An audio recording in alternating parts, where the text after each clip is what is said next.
В 2009 году шведский программист Маркус Персон написал на Java инди-игру в жанре песочницы, назвав ее Minecraft. Спустя 2 года нерегулярных тестов вышла ее первая версия для Windows, и еще через 2 года Microsoft купил Minecraft у Персона за $2,5 миллиона. Вдумайтесь в цену. На данный момент продано более 200 миллионов цифровых копий игры. По заявлению Microsoft, активная комьюнити составляет 132 миллиона человек. Напомню, речь идет об игре, написанной на Java с простейшей воксельной графикой. Никакого сюжета, глобальных задач, лишь процедурно генерируемый мир со свободным выживанием и строительством. В чем причина популярности Майнкрафта? Все просто. Игровой процесс не зависит от цели игрока, а творческий потенциал ограничивается лишь его фантазией. Иными словами, в игре можно построить буквально что угодно. С момента выхода Майнкрафт прошло более 10 лет. И естественно, у игры появилась масса клонов разной степени удачности, хотя ни один из них не стал Майнкрафту реальным конкурентом. Некоторые получились весьма играбельными, в том числе за счет оригинальных механик. В этом ролике я покажу вам лучшие представители этого жанра.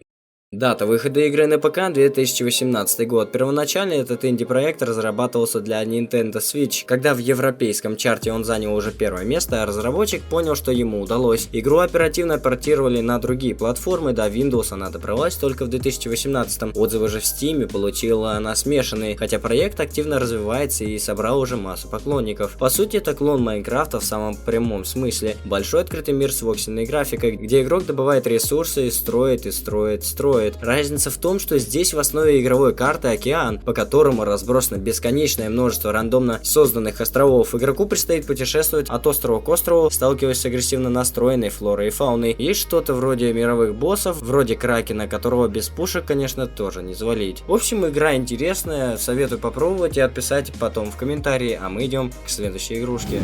Дата выхода игры 2018 год. Тоже инди-проект, и к этому нужно привыкнуть. С майнкрафтовыми песочницами почти не бывает иначе. В отличие от Cube Life, Stonehenge сразу сделалась под ПК и ни в каких чартах не лидировала, зато за 2 года стабильно получает преимущество положительные отзывы и в целом стоит своих денег. Сразу к отличиям, это не просто песочница, здесь явно выделяются дополнительные жанры, это RPG и RTS. Есть даже что-то наподобие сюжета, ведь вы управляете здесь группой поселенцев, которые сбежали с родины в неизведанные земли. Такое мы уже встречали в Banished, но здесь что-то с воксельной графикой. Теперь их цель построить свой новый мир, дальше начинается Майнкрафт. Но вот в масштабах поселения вам предстоит развивать целый город, снабжая его ресурсами, необходимыми для выживания, и при этом попутно отбиваясь от агрессивных монстров. Поселенцам можно выбирать специализацию, со временем они повышают свой уровень и начинают трудиться на благо социума куда эффективнее.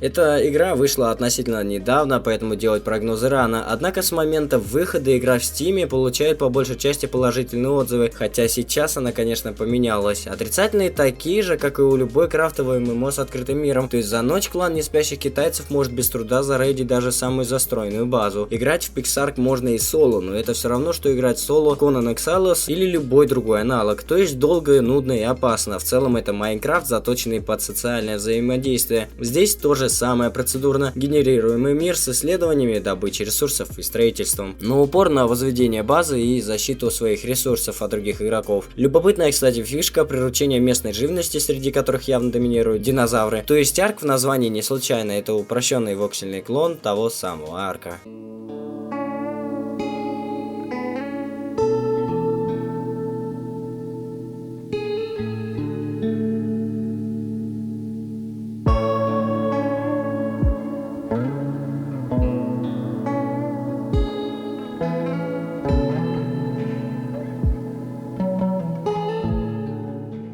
А эту красоту пилит всего пара человек, и на данный момент у них проблема в отсутствии грамотной маркетинговой кампании, потому что игра стабильно развивается уже который год, но в ней почти не осталось критических багов, и отзывы также крайне положительные, но о ней реально мало знают. Между тем, колонны Survival действительно качественная альтернатива Майнкрафту, основа также открытый мир, ресурсы, строительные блоки. Как и Stonehenge, здесь нужно развивать свою колонию, только RPG элементов вообще нету, а элементы RTS сведены вообще к минимуму, выживать стать в разы сложнее, и потому ресурсов меньше, а фауна агрессивнее. Но главная особенность игры — это экспансия. Когда колония развивается до уровня полноценного государства, появляется возможность создавать новые поселения в принципиально иных биомах. Тут смело начинаем ощущать себя колониальной державой 16-17 века. Короче, история тут ни к чему, прогресс, в общем-то, не стоит на месте. Глядя на разработчика, вы делаете верные выводы. Большинство Майнкрафт-клонов выпускается независимыми ребятами, но не все. Этот клон сварила та же контора, которая создала Рифт. Причем опыт Рифта заметен. Игра представляет собой действительно уникальную смесь песочницы и ММО в его традиционном понимании, то есть СРБ и клана в армии. Мир в игре один на всех, но действительно большой, и с ресурсами проблем нет. Тем более, что добыче и строительству уделяется меньше времени, чем у других представителей жанра, начиная все с индивидуального крафта, а поселения и крепости уже клановый уровень. Изначально игрок убирает один из дюжины классов, от рыцаря с мечом до стрелка с пистолетом, а вот дальше,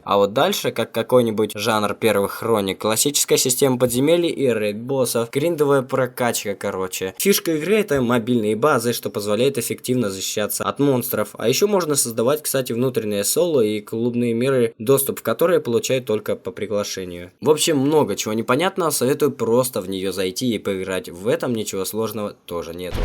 Самое что ни на есть инди игру делал один человек. Глядя на опыт предшественников, он решил отойти от шаблонов и совместить классический Майнкрафт с GTA. Причем, кстати, во всех смыслах, от сеттинга до игровых механик, но с крафтом и строительством получилось, между прочим, свежо и по-настоящему не похоже на другие жанры. Voxel Turf позиционируется как городская песочница, сейчас объясню. Есть условный лор, воплощенный в биографии главного героя. Сверхцели тут нету, как и сюжетных цепочек. Задача ваша — просто построить свою преступную империю. Начинаете вы, конечно, с малого, крафтите первую пушку и угоняете тачку. С опытом все усложняется. Крафтить предстоит дома, угонять корабли и вертолеты. Причем крафт действительно масштабный. Есть 15 тысяч разных блоков, а с патчами их число вовсе растет. Недавно разработчик добавил несколько режимов со свободным строительством и режимом стратегии, где в процедурно генерируемом мире у игрока 15 противников, которые делают то же, что и он. В Total Miner изначально ребята планировали просто скопировать Майнкрафт, поставив его на новые графические лыжи, но в итоге сделали что-то несамобытное. Сейчас игра позиционируется как среда для разработки RPG и реально может использоваться в этой роли, хотя в ней довольно много режимов, включая свободное строительство и экшен с элементами выживалки. Итак, на базе все типично: процедурно генерируемая карта, воксельная графика, море крафта и никаких ограничений. Отличие от аналогов в том, что можно не просто строить объекты, а заливать ими сколько угодно большие территории, задавая определенный алгоритм. Игрок заливает территорию лесом, задавая его густоту, ширину тропинок и их ветвление. Можно даже выставлять NPC с разными функциями и даже писать квесты. Вот что значит среда для разработки RPG. Даже не нужно никакие моды на Minecraft ставить. А в версии для Xbox 360 еще и MMO режим есть.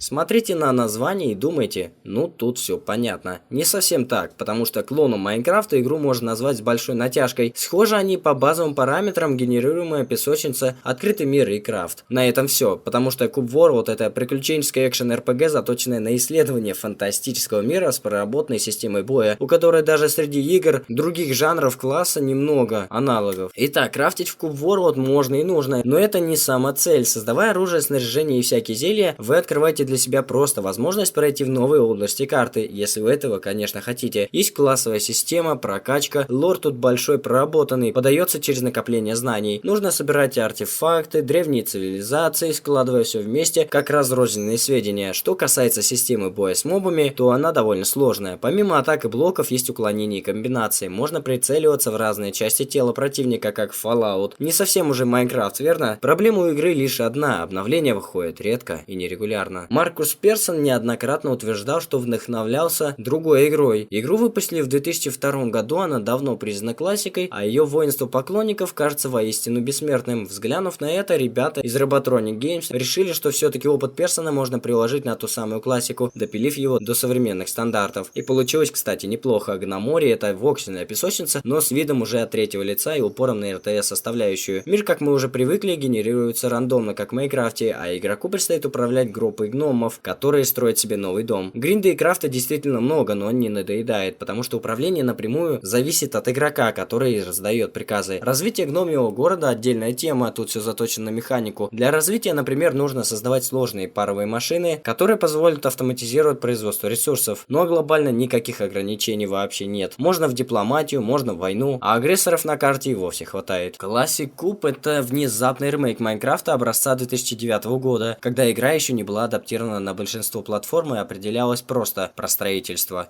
Здесь нет элементов RPG, RTS и прочих новшеств, все максимально просто. Есть кубики и желание что-то из них строить, а что именно определяет только ваша фантазия. Classic Cube предлагает только онлайновые сервера без соло-режимов. Боевки нет, но гриферы есть, никто не мешает одному игроку начинать достраивать, перестраивать или уничтожать здания другого игрока. Ключевая особенность игры — возможность заливать собственные текстуры строительных блоков. Немного непонятно, да? Короче, можно взять их хоть с оригинального Майнкрафта или нарисовать самому. Создатель сервера может заливать готовые текстурные паки, которые смогут использовать все игроки. То есть в данном случае фраза «никаких ограничений» используется по полному назначению. Плюс открытые исходники, кстати, раздолье для игроков. Итак, у Майнкрафта десятки клонов, многие успешные и популярные. Помимо уже сказанных, список можно продолжать, конечно, бесконечно. У каждой игры свои фишки и особые механики. Некоторые действительно оригинальные, а вот кому-то даже удалось создать самобытный жанр, например, Cubic Castle. Но все эти проекты объединяет одно — свободное творчество и фантазия без границ. Наверное, Майнкрафт — это самые добрые игры, попробовать которые стоит каждому. Благо, среди них есть еще те и бесплатные. Ну все, спасибо за твой просмотр, надеюсь, еще и подписку в комплекте. Смотри мои другие ролики, ну а с вами был Римок, пока-пока.